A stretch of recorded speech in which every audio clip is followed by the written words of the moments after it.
മൈവർണ്ണപ്പെട്ടിയോ എന്ന് വെച്ചാൽ എന്താ? ആഭരണങ്ങളും നിറക്കൂട്ടുകളും ഒക്കെ എടുത്തു വെക്കുന്ന ഒരു ചെറിയ ചെപ്പാണത്. ഈ വാക്ക് ഉപയോഗിച്ചിട്ടുള്ളത് വടക്കൻ വീരഗാഥ എന്ന സിനിമയിലെ ചന്ദനലേപ സുഗന്ധം ചൂടിയതാരോ എന്ന പാട്ടിലാണ്. ഇതിൽ മൈൽവർണ്ണപ്പെട്ടി എന്ന വാക്കിൻ്റെ ഒരു ചുരുക്കം നാമം അല്ലെങ്കിൽ ഒരു പ്രാദേശിക നാമമാണ് മൈവർണ്ണപ്പെട്ടി.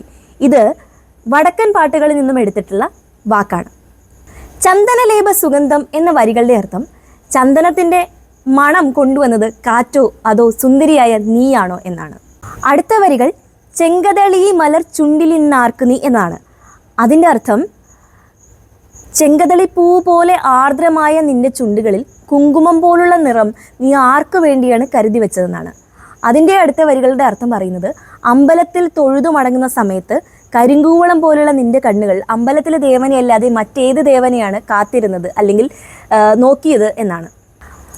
മാറണിക്കച്ച കവർന്നു എന്ന് വരുന്ന വരികളുടെ അർത്ഥം നിന്റെ മാറിലെ മുലക്കച്ച മാറ്റി കാറ്റ് നിന്റെ ശരീരത്തിൻ്റെ സുഗന്ധം നുകർന്നു എന്നതാണ്. മല്ലി സായകൻ തന്നയച്ചോ നിന്റെ അംഗോപാംഗ വിഭൂഷണങ്ങൾ എന്നാണ്. അതായത് കാമദേവനെയാണ് മല്ലി സായകൻ എന്ന് ഉദ്ദേശിച്ചത്. മല്ലി സായകൻ നിനക്ക് വേണ്ടിയിട്ടുള്ള വസ്ത്രങ്ങൾ തന്നയച്ചോ എന്നതാണ് ആ വരികളുടെ അർത്ഥം. അത് കഴിഞ്ഞിട്ട് കാമുകനും കാമുകിയും ചേർന്നുള്ള കാമകേളികളെ കുറിച്ചിട്ടാണ് പറയുന്നത്. ആ സമയത്ത് നിന്റെ അതായത് കാമുകിയുടെ അരയിലെ സ്വർണം കൊണ്ടുള്ള അരഞ്ഞാണത്തിലെ മണി നിന്റെ നഖത്തിൽ വീണോ എന്നാണ് ചോദിക്കുന്നത്.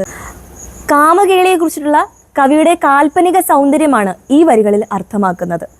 ഈ പാട്ടിൻ്റെ വരികൾ കെ ജയകുമാർ IAS എഴുതി ബോംബെ രവി മോഹനരാഗത്തിൽ ഈണ നൽകി നമ്മുടെ പ്രിയപ്പെട്ട KJ യേശുദാസാണ് പാടിയിരിക്കുന്നത്.